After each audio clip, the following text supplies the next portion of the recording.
from the time, obviously when you last listed it, it was the equivalent of moving around the earth almost 6 times using nothing but your own body, which is absolutely incredible. You mentioned the Hawaii Ironman Ultimate, World Championships, the Western States 100. David Goggins made that pretty famous. I'm sure it's pretty famous already, but to your average person, David Goggins made it pretty famous. The Tan Ultra 100k twice, and medalled in the 100km championships in Australia as well, right?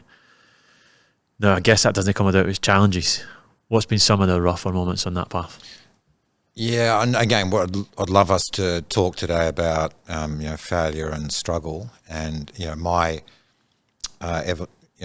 how I've evolved my mindset, or adaptive mindset, to think about failure and struggle. I think it's a really critical point that would be good to share today. Absolutely, yes, please. So just, I guess a highlight, or highlights, if you like, or a summary. In my life, I've been hospitalised 36 times now, and I've got another one coming up soon. And that is a weird variety of things. It's everything from, a toxic spider bite that nearly took my finger, to I've had 5 really serious accidents. Most of them, the first one was a car accident at 17 where I fractured my jaw in 16 places. I had a whole bunch of teeth smashed out. My teeth. I woke up in the ambulance, gained consciousness, and I could feel my teeth coming through my face here, and then I ran my hand down there, and I could feel my jaw pain jutting out of there, and I fractured my skull a bunch of times, and a whole load of other injuries. I've been hit by a truck, 2 bad truck accidents on my bike. And but there's just this litany of, I've broken 43 bones, and it's just this litany of disasters. The first one was when I just qualified in a half Ironman for my first Ironman race. I lived on the Sunshine Coast, pretty good climate. Some days are in the mid-30s or even hotter. And I was out training on the freeway, and I love the sun. And I don't know why this day I was just going for a kind of fairly quick 50-kilometre ride, and I didn't have a shirt on. Right. So there I'm powering. I was just scooting down to Caloundra and back up to Coolum Beach, and I was pretty close to home. And I was riding, and all of a sudden I heard a bang.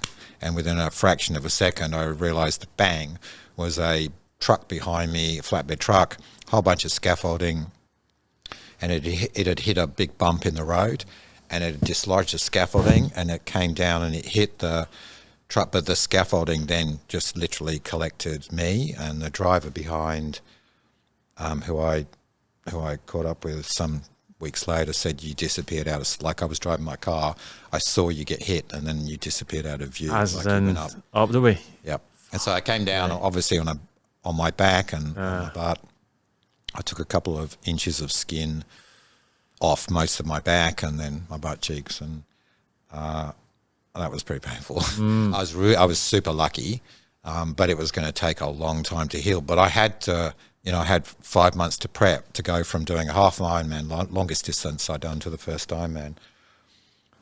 So back then, it was again a long time ago. They were trialing plastic synthetic skin, which they kind of put on this gauze. So I had big pieces of gauze plastic skin on my back. But 8 days later, I was out running. Can we touch on something quickly because you say I was lucky there? Yeah. Now, that sounds pretty unlucky to me. How do you, in your mind, you talk about dealing with failure and dealing with challenges. Yep. How can you, in your mind, switch that to go from because let's face it, you're not getting hit with that truck and going, thank the Lord, that was great luck for me there. That's a switch in your mindset. Where does that come from?